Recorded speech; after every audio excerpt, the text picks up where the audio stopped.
Hi there, Andy Ron here with Montana Land Source. This is the video summary of the weekly Montana Land Report for June 21st, 2023. I'm coming to you this week from Missoula, Montana. It's a beautiful spring day here in Missoula. I drove over all the way from Billings yesterday, and just a gorgeous time of year, gorgeous spring in Montana. Everything is very green. The rivers are running high with runoff. It's just a beautiful time of year in Montana. This week was a little slower than last week. A total of 22 property updates, 4 new listings, 9 price changes, 7 pending sales, and 2 sales. I guess what's interesting about this week, 9 price changes is a high amount. All of those except for 1 are price reductions. So that is showing the correction environment that we are in right now. The market is correcting somewhat. We've had an extremely hot market in 2021, 2022 here in Montana, and things are slowing down and correcting a little bit.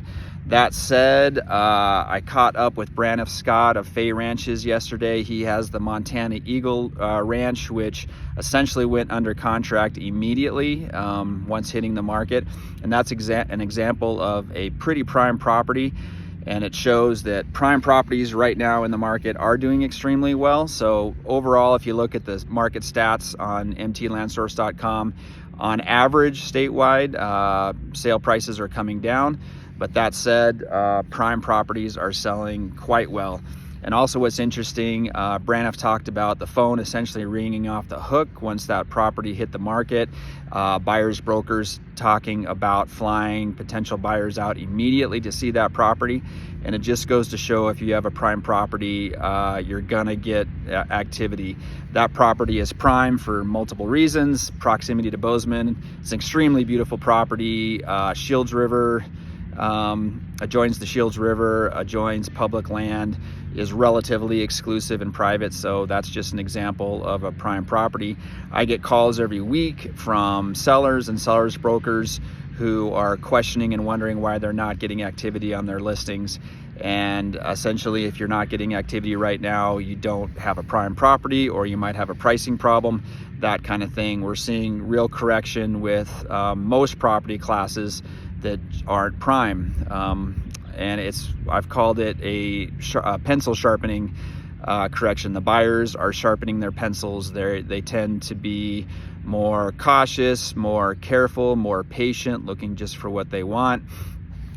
So unless you have a property that fits those, fits the market demand, you're gonna have less demand and might have to look at some pricing adjustment. I'm out here in western Montana to visit some family, and also I am attending the Old Salt Festival, which is taking place this upcoming weekend in Helmville, Montana, hosted by the Manic Ranch. Looks like to be an interesting event. It's a music festival featuring chefs and local food. The Old Salt Co-op is a marketing co-op, I guess you would call it, for area ranches trying to do some direct supply and connecting with local consumers in Montana. So that's why they're hosting this festival. It's also kind of a land conservation, I guess a bit of a food to table, you might say. So looking forward very much to attending that. And that is the report for this week. Thanks everybody for tuning in. Check out our up-to-date information, including live market stats at mtlandsource.com. And we will talk to you next week. Thank you.